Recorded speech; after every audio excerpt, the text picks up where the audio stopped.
కేవలం 1.5 నిమిషంలో 5 వార్తలు చూసేద్దామా? స్వెన్ నెట్వర్క్ సుత్తిగా సుత్తి లేకుండా అట్లాంటిక్ మహాసముద్రం నుండి పుట్టిన హరికేన్ మెలిసా జమైకాపై విరుచుకుపడి చరిత్రలోనే అత్యంత భయానక తుఫానుగా రికార్డు సృష్టించింది. ఇల్లు గాలిలో ఎగిరిపోయాయి, విద్యుత్ స్తంభాలు నేలమట్టమయ్యాయి. ఒక మాటలో జమైకా అల్లారపోయింది. ఢిల్లీ ప్రభుత్వం ఐఐటి కాన్పూర్ సహకారంతో కృత్రిమ వర్షం ప్రాజెక్ట్ ను ప్రారంభించింది. ఎయిర్ పొల్యూషన్ తగ్గించడానికి మేఘాలపై సిల్వర్ అయోడైడ్, పొటాషియం అయోడైడ్ వంటి రసాయనాలను చల్లి వర్షం కురిపించే ప్రయత్నం చేస్తున్నారు. ఈ ప్రయోగానికి 3.21 కోట్లు కేటాయించారు. గుజరాత్ లోని కచ్ జిల్లాలో అదానీ గ్రీన్ ఎనర్జీ లిమిటెడ్ నిర్మిస్తున్న కవ్దా హైబ్రిడ్ ఎనర్జీ పార్క్ ప్రపంచంలోనే అతిపెద్ద సోలార్ మరియు విండ్ పవర్ ప్రాజెక్ట్ గా రూపుదిద్దుకుంటోంది. సుమారు 72,600 హెక్టార్ల విస్తీర్ణంలో నిర్మిస్తున్న ఈ పార్క్ లో 30 గిగావాట్ల విద్యుత్ ఉత్పత్తి చేయబడుతుంది.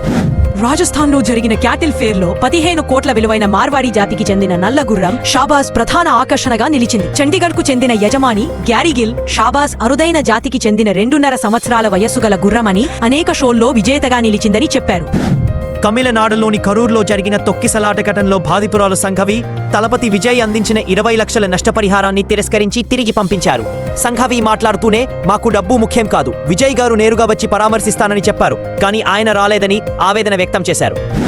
సుత్తి కొట్టకుండా నిజమైన వార్తలను తెలుసుకోవడం ప్రతి భారతీయుడి హక్కు.